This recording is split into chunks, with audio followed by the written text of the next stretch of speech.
Hey Indian Creek 8th grade students, I'm going to show you how to graph quadratic equations using our very simple steps. So we have the quadratic equation x squared plus 4x plus 8.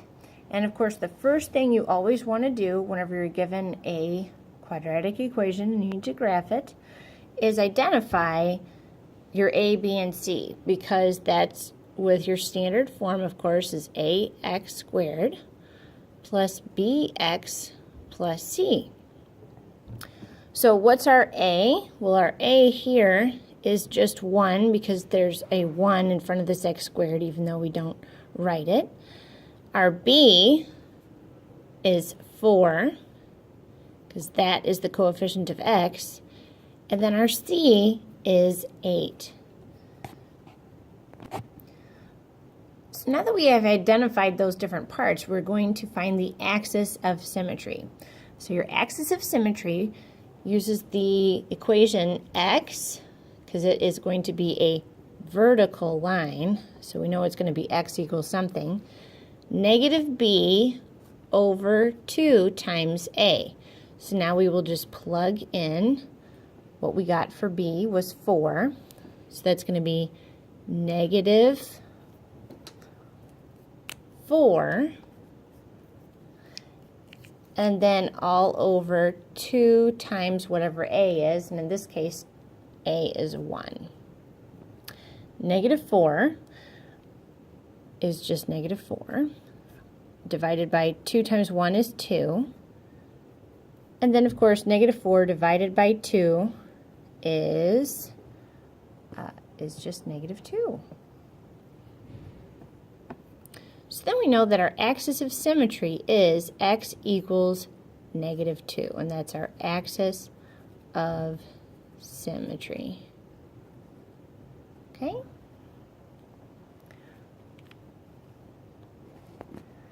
Once we have our axis of symmetry, you can go ahead onto your graph paper and graph it. So we'll find x equals negative 2. I go from the origin back 2.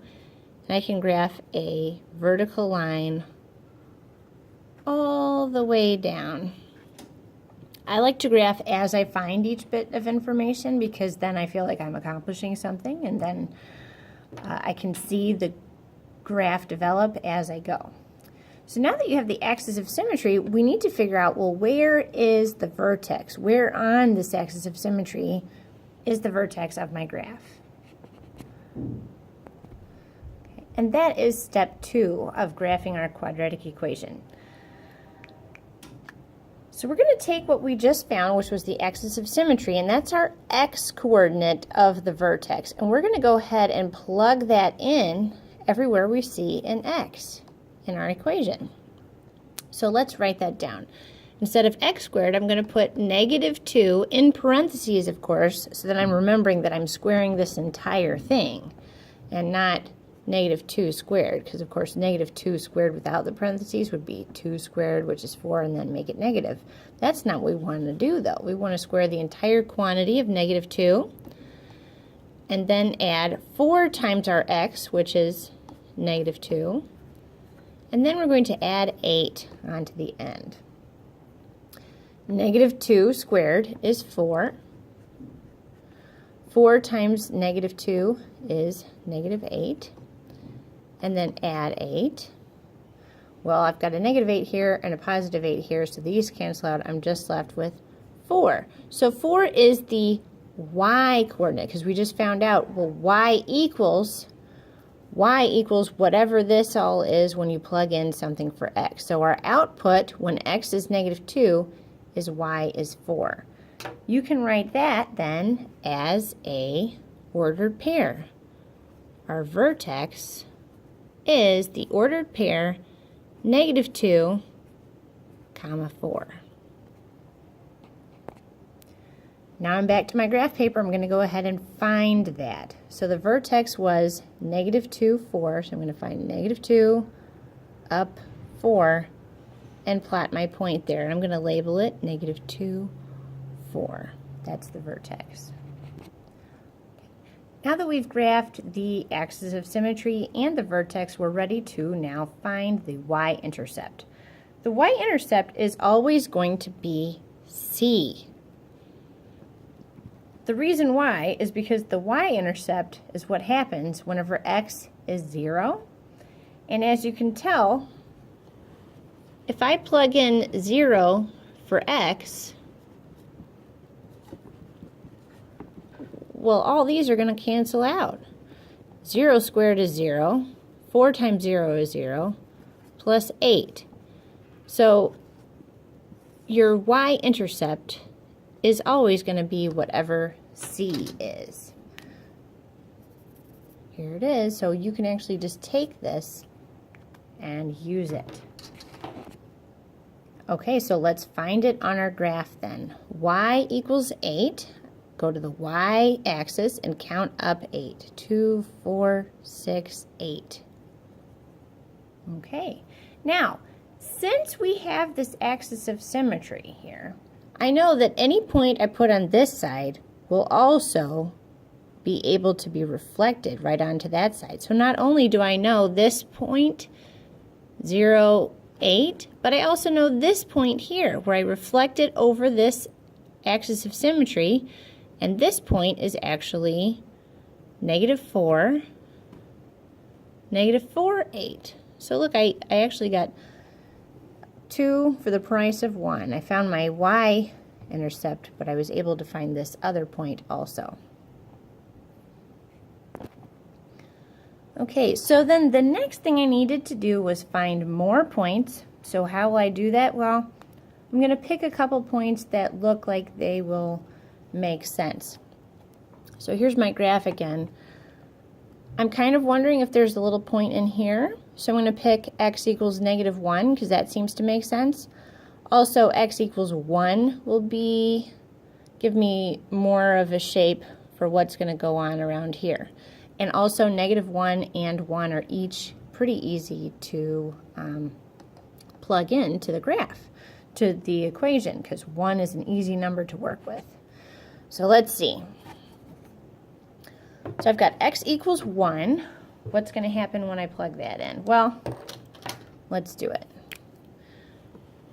-1, I'm going to put that in parentheses, squared, plus 4 times -1, plus 8. -1 squared is 1.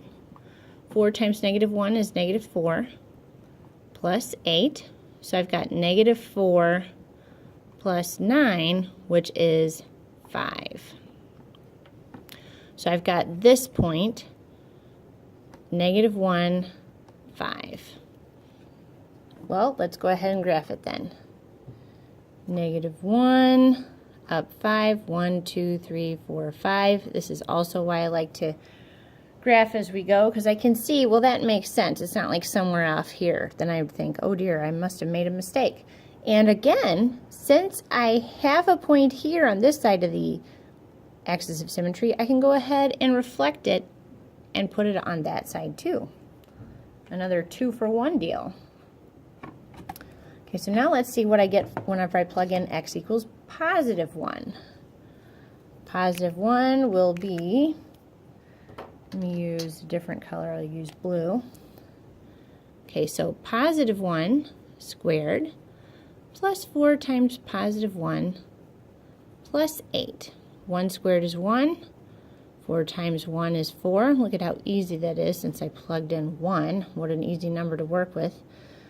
1 plus 4 plus 8 is 13. So my next point is 1, 13. Because remember, what I plug in goes into the x coordinate, and what I get out, my output, goes into the y coordinate. So now let's graph that one. 1, 13. Okay, so over 1, up 13. Well, here's 8, 10, 12, 13. And again, I have this axis of symmetry, so I can go ahead and reflect it. It's 3 away this way, so I can go 1, 2, 3 away this way. Here's my new point. Okay. So now, the last step and really we kind of did them all together, is to graph everything, and then we can go ahead and reflect it over the axis of symmetry, which I did. I've already reflected everything over the axis of symmetry. And now I can go ahead and connect all of my dots. This is the fun part because now it's an official parabola. Ta-da! I'm going to connect all of the dots with a nice smooth curve.